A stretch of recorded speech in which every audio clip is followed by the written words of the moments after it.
ন্যায়প্রণতা ন্যায়প্রণতা কোনো আইন না। পৃথিবীতে মানুষ বৈজ্ঞানিক দৃষ্টিকোণ থেকে যাক আর ধর্মীয় দৃষ্টিকোণ থেকে যাক, মানুষ প্রথমে আইন বানায় না, আইন বুঝতেও না। মানুষ জীবনযাপন করতে গিয়ে বুঝতে পারতো এটা রাইট আর এটা রং, কমন সেন্স থেকে বুঝতে পারে রাইট আর রংটা বোঝে। রাইট আর রংটা বুঝা যে রংটাকে থামাইতো, রাইটটাকে সাপোর্ট করতো, এটা হচ্ছে ইকুইটি। ইকুইটিটার শব্দটা হচ্ছে রোমান অ্যাকুইটাস, একটা শব্দ ছিল রোমান আইনে। রোমান সভ্যতা মানে সেই জুলিয়াস সিজার, ওদের সভ্যতা, সক্রেটিস বলছে গ্রিসে, জুলিয়াস সিজার ওদের, জাস্টিনিয়ান ওদের জমান। তাহলে রোমান অ্যাকুইটাস শব্দ হচ্ছে, যার মানে হচ্ছে সমান বা সমতা বা সমকক্ষতা। তাহলে ইকুইটি বলতে আমাকে প্রথমে যেটা বলতেছে, আমি ন্যায়প্রণতা বিকাশ করতে আগে আমাকে বুঝে নেই জিনিসটা কি, এই বিকাশটাই আমরা পড়ে ফেলতেছি। এটা সমতার আইনকে বুঝাইছে। ইকুইটি শব্দটা রোমান অ্যাকুইটাস শব্দ থেকে আসছে। এটার উৎপত্তি প্রাচীন রোমে, এটা জন্ম হচ্ছে রোমে এই বিষয়টা ছিল। আর এটার উৎপত্তির মূল কারণ ছিল লিখিত আইন অপর্যাপ্ততা ছিল। লিখিত আইনের পর্যাপ্ততা নাই কেন? কারণ হচ্ছে আজকের দিনে কাগজ পাওয়া যত সহজ, ওই সময় কাগজ পাওয়াটা কল্পনার বাইরে। আমরা যে প্রাচীন সাহিত্য একটা পাই, এই যে ইরাকে মাটি খুঁড়া, পেনসিলভেনিয়া ইউনিভার্সিটি মাটির নিচে খনন করে, আর 30,000 মাটির লেখা প্লেট পায়। এটা বলে হচ্ছে মাটির ট্যাপ প্লেট লেখা। এই প্লেটের মধ্যে প্রথম একটা সাহিত্য খুঁজে পাওয়া যায়। এই সাহিত্যটা হচ্ছে তৎকালীন রাজা গিলগামেশ। কেন গিলগামেশের নামটা হচ্ছে, আমরা যদি বিশেষ দিয়ে থাকি তাহলে নাম শুনবো, এটা ইরাকের উনি খুব পুরনো রাজা ছিলেন গিলগামেশ। ওই সময় আমরা এক ইকুইটির আগে কনসেপ্টটা নিচ্ছি, ইকুইটির জিনিসটা গিলগামেশ। আচ্ছা, সাবরিনা যে আছে রাখবো না বাদ দিব না কি বুঝি না, আছে কি না জানি না।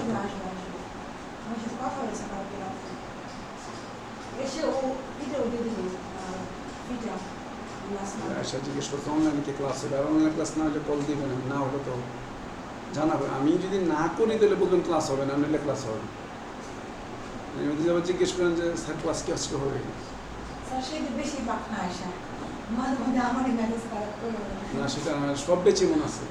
আমি বলে দিচ্ছি, যদি আমি নিজে থেকে না জানাই তাহলে ধরে নেবেন ক্লাস হচ্ছে। আমি জানাবো, আমি এটা রেসপন্সিবিলিটি মাথায় নিয়ে কাজ করি। হ্যাঁ, এসে শুনতে পাচ্ছেন, এখন কানেক্ট করেছেন।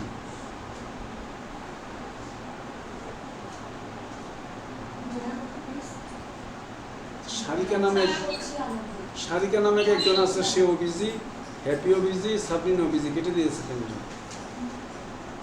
কে আছে কি না আমার বুঝতে হবে, না হলে আমাকে সিট করতে। তাহলে কারণ হচ্ছে ওই সময় কাগজের স্বল্পতা। জোসেফ বা মুসলমানদের ইউসুফ নবীর সময় তখন চামড়ার কাগজে লিখত। তাকে যখন বিক্রি করে, তার বাইরা চামড়ার কাগজে লিখে বিক্রি করে দিচ্ছে ওটা দাস হিসাবে। উনি এসে আজি যে মিশর, মানে মিশরের যে রাজার পরে যিনি, ওনার ফ্যামিলিতে এসে প্রথমে কাগজ দেখতে পায়। তাহলে এই কারণে আমাদের ধর্মগ্রন্থগুলির বেশি দূর পিছনে গেলে লিখা পাওয়া যায় না, সব মুখস্থ, সব ব্রেন, কাগজ নাই তো।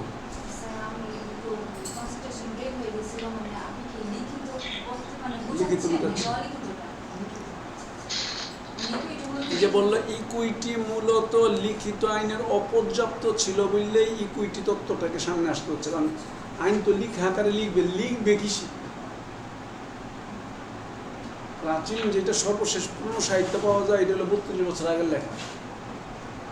এর আগ পর্যন্ত তর্ক বিতর্ক চলতেছিল যে কোনটা সবচেয়ে পুরনো ইতিহাস ভিত্তিক কাহিনী। হ্যাঁ, হ্যাঁ,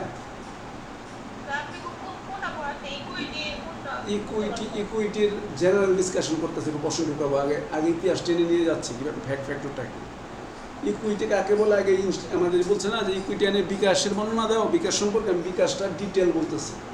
তাহলে কী হলো, ভারতীয় উপমহাদেশেরা বললো যে মোটামুটি যেহেতু 2,000-2,500 বছর আগের থেকেই মহাভারতটা লেখা আছে, মোটামুটি এটা প্রাচীন হাতের লেখা, এর আগের থেকে তো মুখস্থ ছিল, লেখা হয়েছে এরকম 2,500 বছর আগে। আর গ্রিসের ওরকম বলতো যে না, ওডিসি বা এলিয়ট, এই যে মহাকবি হোমারের লেখা, এগুলো হচ্ছে ওডিসির উপর লেটেস্ট শুরু হয়েছে হলিউডে এই জাস্ট গত মাসে, খুব বিখ্যাত ছবি এবং বিপুল ইনকাম করছে ছবি। মোবাইলে আসছে ছবিটা, এখন দেখার সময় পাচ্ছে না ছবিটা দেখা। ওই সাহিত্যটা হলো এর চাইতে প্রাচীন, কিন্তু এটা মানে মাটির খণ্ডের উপরে লেখা গল্পটা, সাহিত্যটা। কারণ হচ্ছে কাগজ নাই তো, কাগজ মানুষ জানলই কাগজ দিয়ে লেখা হচ্ছে যে পড়াইছে 2,500 বছর আগে। আর এখনকার কাগজের কথা চিন্তা করতে পারতো না মানুষ, চিন্তা করতে পারে এমন কিছু লেখা যায় যেটা আবার এই কাগজটা ছিঁড়ে পকেটে বাস করে ছিঁড়ে দেওয়া যাবে। Is it possible? আগুনও পকেটে নিয়ে করুন যায়, শুষ্কে জ্বালাই দেওয়া যায়? হ্যাঁ, আগুন জ্বালানোটা কঠিন কাজ। এই শতাব্দীতে লিখিত আইনের কারণেই নৈতিকতার প্রশ্ন আসবে যে আমরা তো সব লিখে রাখতে পারতেছি না, কারণ হচ্ছে কাগজ অ্যাভেলেবেল না। কাগজে বুঝি না, মানে যাই লিখবো এটি অ্যাভেলেবেল না। চামড়ার বাকলে বা স্ক্রল, মানে হচ্ছে পেঁচানো কাগজের মধ্যে লিখে পেঁচায় পেঁচায় রাখতে, তাও গুরুত্বপূর্ণ লেখাগুলি থাকতো। তাহলে এইভাবে মোটামুটি গিলগামেশটা মোটামুটি 3200 বছর আগে খোদাই করে লেখা। তো গিলগামেশটার এরকম একটা সাহিত্য, কাজে লেখা আইনের অপর্যাপ্ততা ছিল, লেখা আইনের সুযোগ ছিল না। এবং এই রোমানদের লিখিত আইনের কারণে প্রাচীন রোমে ইকুইটির যে লিখিত আইনের অপর্যাপ্ততার কারণে রোমের সর্বোচ্চ আদালতের বিচারক ছিলেন প্রেটরগণ। এই যে আমরা বইয়ের সাথে মিলিয়ে নাই, মূল বই ধরে পড়াচ্ছি, আমাদের মূল ঘটনারও খেয়াল রাখেন, ওইটার মধ্যে নেব। মূল বইয়ে পড়াচ্ছি, আমি সাইড নোটও পড়াচ্ছি। প্রেটর কি? আজকে যেমন ম্যাজিস্ট্রেট বা জজ, রোমান আইন সভ্যতায় 2,500 বছর আগে ওরা জজ ম্যাজিস্ট্রেট সম্পর্কে প্রথম ধারণা রাখতে একটা কোর্ট বানাইতে হইব, কোর্টের মধ্যে বিচারক বসাইতে হইব, অমনি বিচার করতে হইব, মাটির বইয়ে বিচার করা যাবে না। এর জন্য আলাদা একটা উঁচু স্থান করতে হবে, যাতে পাবলিকের মনে ধারণা একটু উঁচু লেভেলের, ওনাদের কথা যেন শুনে যে আমাদের তুলনায় ওনার ধাপটাও পড়ে। এই তত্ত্বগুলি মানুষকে, আইনকে গ্রহণ করার জন্য অ্যাকসেপ্টেবল করে ফেলছে। প্রেটররা কী করতো? বিচার করতো ঠিকই, কিন্তু প্রেটররা বিচার সম্পর্কে দায়িত্ব নেওয়ার পর জনগণের বিভিন্ন সুযোগ সুবিধার জন্য একটা তালিকা প্রস্তুত করে জনসমক্ষে ঝুলায় রাখতো, যে আমরা তালিকা করলাম, এই অপরাধ করলে এই বিচার, এই অপরাধ করলে এই বিচার, এই অপরাধ করলে এই বিচার। এখন যারা আইনের ফাঁক ফোকর খোঁজে, একে বলে লুপ হোল, এটা আইনের ফাঁক খোঁজার চেষ্টা করে, আরে এটা তো বিচারই নেই।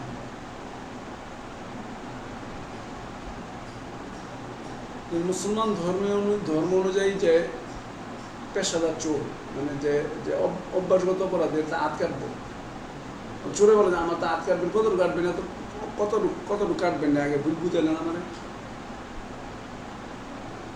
কেউ বলো হাতে কবজা পর্যন্ত কাটো, বাকি জীবন ভিক্ষা করে খাইবো, তো শুনি তো।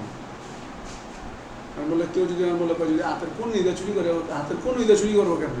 ওই হাত ঢুকে ব্যাগের মধ্যে ঢুকে ব্যাগ হাতে করে লই যাবো, কোন নিদাও তো ব্যবহার করতে পারে চুরি করতে, এটা আটকে ব্যাগের। ঠিক আছে, এই বলতে করতে মানে ফাঁক ফুকর কথা, প্রশ্ন আসতেছে, সলিউশন বেরোচ্ছে, প্রশ্ন আসতে সলিউশন বেরোচ্ছে।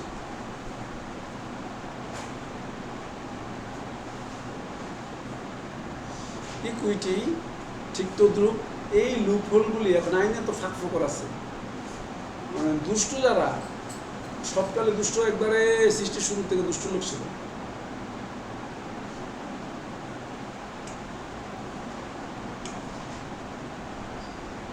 ওরা কি করতো? আইনে ফাঁক ফোকর খুঁজত। আর আইনের ফাঁক ফোকর এমন এক জিনিস, আপনি যদি আইনকে দেখাইতে পারেন, তাহলে তো ন্যায্য বিচার করে বিচার করবেন না। আইনের ফাঁক যাকে বলছে, এবং যারা ভালো আইনের নিয়ে কাজ করতো, ওরাই ফাঁক ফোকরগুলিকে আদালত সুবিধা, আদালত দেখলো যে না, আমাকে তো মানুষকে বিচার করে দিতে হবে, তো ফাঁক ফোকর দিয়ে বিচার করলে চলবে না। তখনই আসলো যে আমার তো ন্যায় বিচার করতে হবে, আইনে থাকুক বা না থাকুক। থিমটা হচ্ছে আইনে থাকুক বা না থাকুক। যেমন ধরেন আরবে ছাগল, বেড়া এগুলোর ব্যবহার বেশি।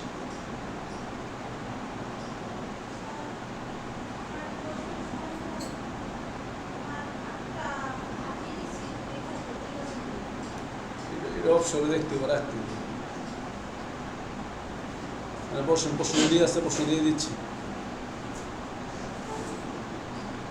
তাহলে ব্যাপারটা হচ্ছে